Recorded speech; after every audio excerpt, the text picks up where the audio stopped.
It might be the most open-ended question in the world. Tell me about yourself. I don't watch a lot of movies, but I thought like the movie Anger Management crossed my mind because there's a scene where Adam Sandler goes to anger management and Jack Nicholson says, "Tell us about yourself." And he says, I'm a man. And he says, "No, tell us about you." He says, I'm a nice man. He says, you're not telling us about yourself. But it's such an open-ended question. Tell us about yourself. I'm a man. I'm the mental health hype man.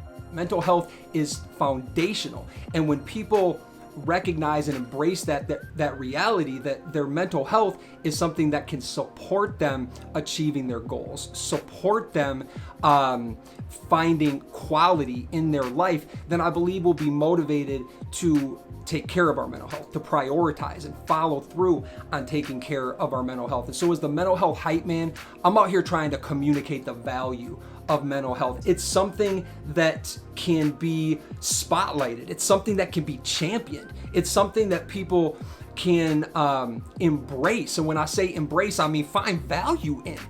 Respect your gift was a phrase I used to use in the gym when I mentored student athletes. And I came to this understanding that mental health is foundational. So if our mental health is foundational, the way that I connected the dots in my mind was whatever these gifts that you've been blessed with, whatever gifts you've been blessed with, your mental health is foundational to those gifts. You take care of your mental health, it's going to help you build a foundation, support you, put you in a position to win with whatever those gifts are. We show respect to our gifts by taking care of our mental health. And I oftentimes refer to it as management. I think that there's been a little bit of a loss in translation when I say we show respect to our gifts through the management of our mental health. And so I've started to say take care of our mental health more because I think people connect with that. But when I thought about management, for me, I think about, as with a background as an athlete, I thought about sports for one.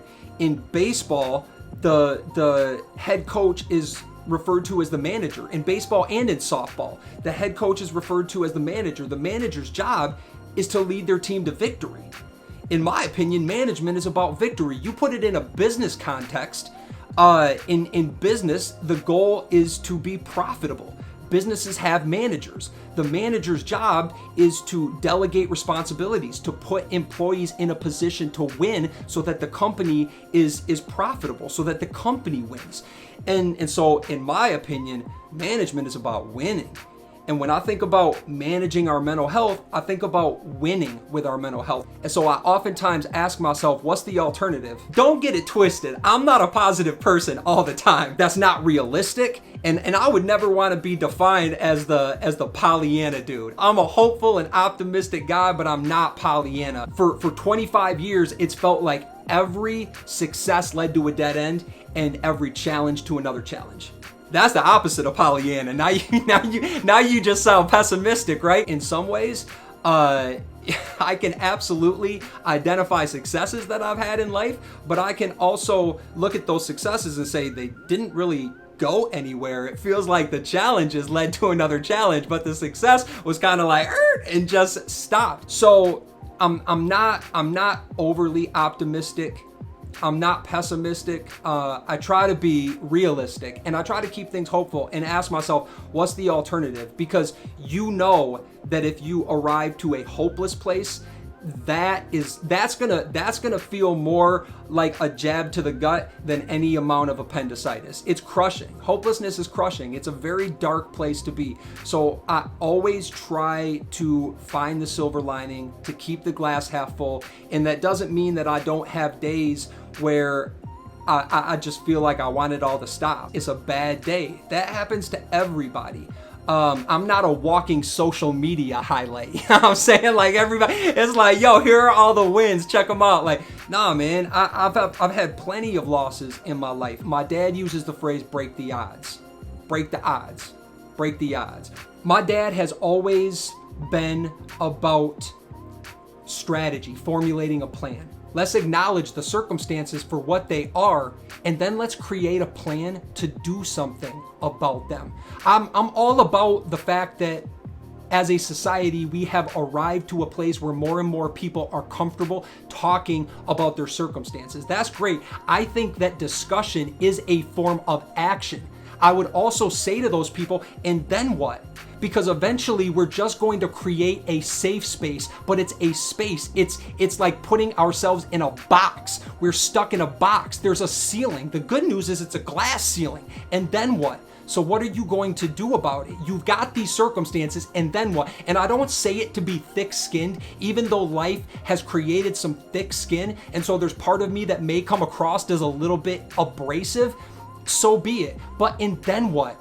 And then what? So we've acknowledged the circumstances. What are we going to do about them? Yo, there's a song by Manny Fresh and Young Jeezy, and it uses the it plays on the Queen We Will Rock You, boom boom clap. The title of the song is And Then What? And that's the question that I would ask a lot of people. And I know that it's not going to be easy. I know that as well as anybody else in the world knows that. Yes, it's hard. The thing that separates people who succeed from people who don't is that the people who succeed get back up. I used to use the word constructive a lot. It's one of those broken record kind of things where people would be like, you talk about the same stuff over and over again. But I think, like, you know, we used to wear the wristbands. Some people still wear the WWJD wristbands. What would Jesus do? I think it's a fair question to ask yourself, is what you're doing constructive? Is it constructive? The root word of constructive is construct. It means to build, grow, and develop. Is what you're doing helping you build, grow, and develop?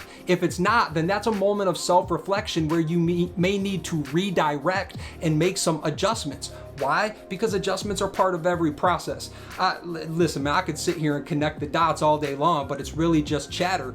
Don't talk about it, be about it.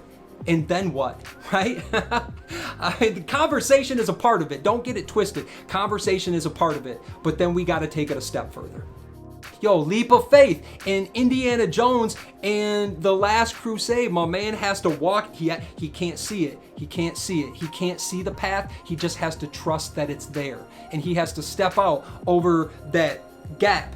And you don't believe, you're going to fall. But you put a little faith in what you're doing, and he landed on solid ground. And he was able to get to the other side. That's a powerful representation for life. That's more than a movie scene. That's a powerful representation of life.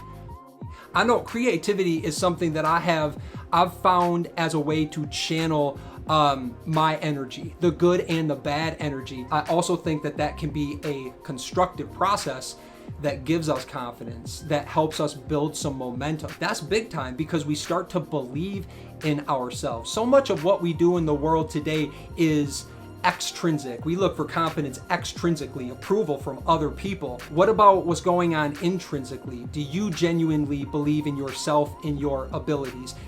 If I was creating content and I was only doing it for myself, I'd still be creating content. I'm hopeful that my audience of one is more than just me, but if my audience of one was just myself, I'd still be creating content for myself. Audience of one.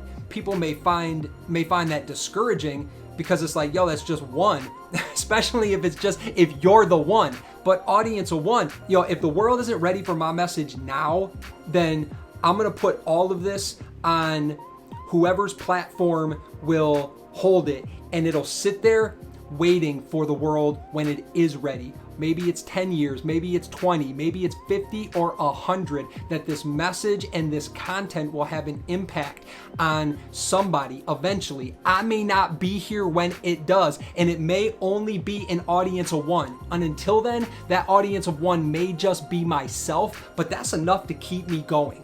I hope a lot of people can tap into that, because creativity really is that much of an outlet, especially if you have a gift to share with the world. And so if what's keeping you from being creative is a lack of engagement, then engage yourself and create.